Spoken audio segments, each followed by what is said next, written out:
So এই everyone, আজ আমি আপনাদের সাথে শেয়ার করবো গোপালের তালের বড়া। সো চলো। সো দেখতেই পাচ্ছ এখানে সব সামগ্রী: কড়াই, খুন্তি, একটা বাটি, তাল এবং একটা নারকেল এবং একটি এলাচের প্যাকেট, চিনি এবং সুজি। সো এখানে ঠাম্মা তালটি ছাড়িয়ে নিচ্ছে ভালো করে।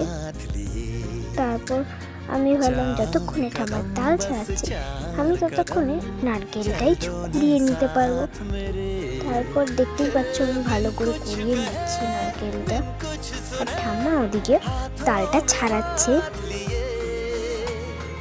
আর এইটা অনেকদিন আগেরই ভিডিও, সো শেয়ার করা হয়নি তোমাদের সাথে, সো তার জন্য রিয়েলি সরি।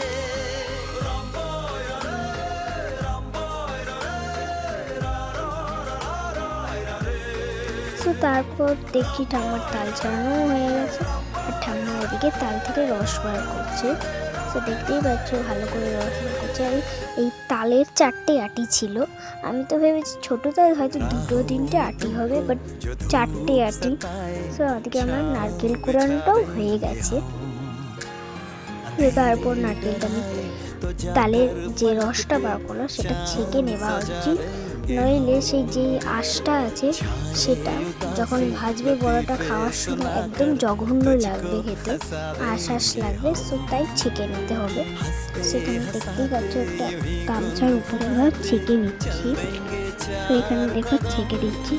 আর এই ভিডিওটা পার্ট 2 থাকবে, তোমরা কিন্তু অবশ্যই দেখবে এটা।